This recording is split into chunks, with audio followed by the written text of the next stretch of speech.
Okay, class, in the last video I promised that I would show you why 2 to the negative 10 power divided by 12 to the negative 10 power is the same as 10 to the 10th power divided by 2 to the 10th power.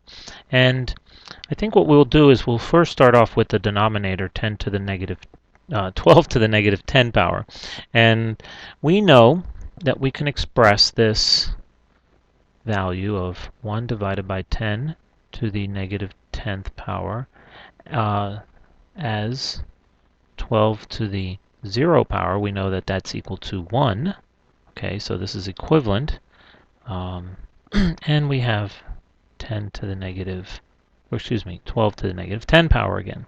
Now, we also know from our previous lesson that the second law of exponents, which says that when you have x to the a power divided by x to the b power, that you would simply take the a and subtract the b. Okay, so x to the a minus b.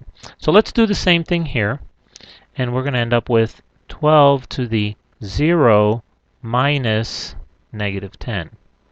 Now, as you can see, when you subtract the negative, it's like adding. We have 12 to the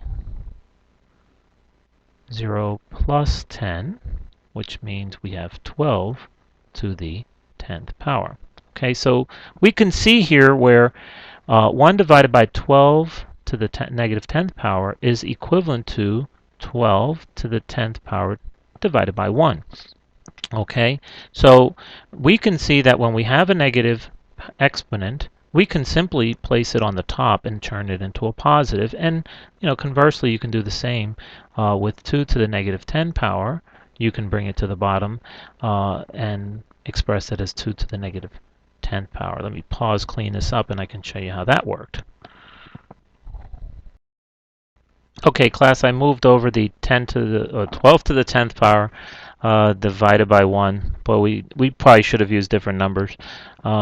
But anyway, let's take a look now at 2 to the negative 10th power, and that's the other part. And we have 2 to the negative 10th power. Well, if we take a look at the definition of negative integer exponents, we know that x to the negative a power is equal to 1 over x to the a power. So quite simply, we could just take this number, or this expression here, x to the negative a, and divide it into 1 so we can turn the exponent into a positive. So if we did that, we would end up with 1 over 2 times, or 2 to the 10th power. Okay, so now we can see where the 12 to the 10th power is in the numerator, and we can see where 2 to the 10th power is now in the denominator. Okay, so this is a shortcut with exponents. When you see a negative exponent, if you want to turn it positive, just put it on the other side of your fraction bar. So if it's on the bottom, move it to the top and turn the exponent into a positive. Again, these are with factors. If they're built into a term, and when they're being added and subtracted, you know that the laws of division will not allow you to just move things. But in this case, we have simple expressions that are factors because they're being multiplied. Now, I'll stress that throughout the year so that we don't fall into some of the pitfalls as we're learning algebra, is to treat addition and subtraction the same as multiplication, which we cannot.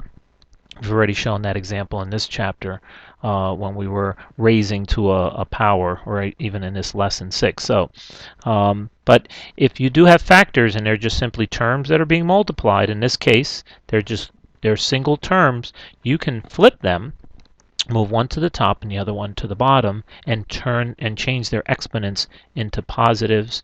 And now you can, again, as we did the reverse of the law that we had learned here, and that was, turning back to our page, we had the fifth law, where we were dividing. We just simply did it in a reverse fashion, x over y to the a power, we simply showed it as 12 over 2 to the 10th power, and we know 12 over 2 is equal to 6. So that's just a little extra to explain why you can do this. It's good to know this, takes practice, and once you get this, this is really going to be very helpful to you for the rest of your math lives.